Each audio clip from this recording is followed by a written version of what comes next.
Seorang pemuda di Oku Selatan, Sumatera Selatan berinisial FB diringkus polisi usai menganiaya ayah kandungnya, Sarpudin, 62, hingga tewas.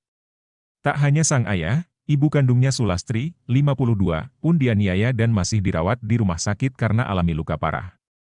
Peristiwa itu terjadi di Dusun 2 Desa Pendagan, Kecamatan Muara II, Kabupaten Okus pada Minggu, 3 November 2024, sekitar pukul 6 waktu Indonesia Barat. Dari hasil pemeriksaan polisi, diduga peristiwa itu terjadi karena permasalahan uang Rp300.000. Pelaku FB semula meminta uang Rp300.000 namun tidak diberikan sehingga pelaku gelap mata dan menganiaya orang tua kandungnya tersebut. Kapolres Okus AKBP Halid Zulkarnaen membenarkan peristiwa tersebut. Namun saat ini kasus ini masih dalam penyelidikan. Kita masih melakukan penyelidikan dan mengumpulkan keterangan saksi-saksi, katanya dikonfirmasi Senin, 5 November 2024.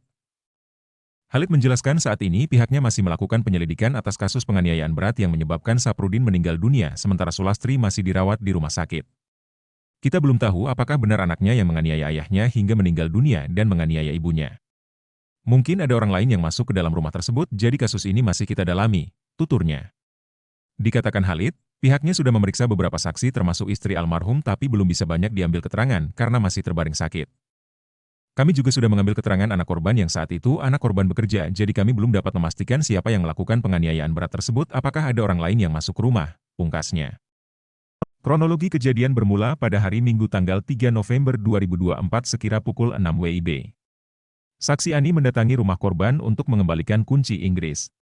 Ketika itu, saksi melihat pintu depan rumah korban terbuka dan saksi melihat saudari Sulastri, korban, di ruang tamu dan memanggil saudari korban kenapa Big korban pun tidak menjawab. Kemudian, saksi juga melihat korban dengan kondisi sudah terkapar berlumuran darah di ruang tamu dalam rumahnya. Lalu, saksi langsung meminta bantuan warga setempat kemudian warga dan anggota Polres Oku Selatan mendatangi tempat kejadian perkara. Pada saat di TKP, personel pun melihat saudara Saripudin, suami saudari Sulastri, terbujur kaku dan berlumuran darah di dalam kamar dengan kondisi sudah meninggal dunia. Sedangkan, kata Kapolsek, istri korban yang mengalami luka tusuk dan berlumuran darah, lalu saudari Sulastri dibawa ke klinik Ismadana dan dirujuk ke RSUD Muara II Kabupaten Oku Selatan. Setelah mendapatkan perawatan, korban ini dimintai keterangan sementara menjelaskan bahwa pelaku diduga anak kandung korban sendiri, ucapnya. Pada saat itu, pelaku minta uang sebesar Rp300.000 untuk bayar kontrakan, namun karena korban tidak memberi akibatnya pelaku membabi buta, hingga menewaskan ayah kandung dan melukai ibu kandung.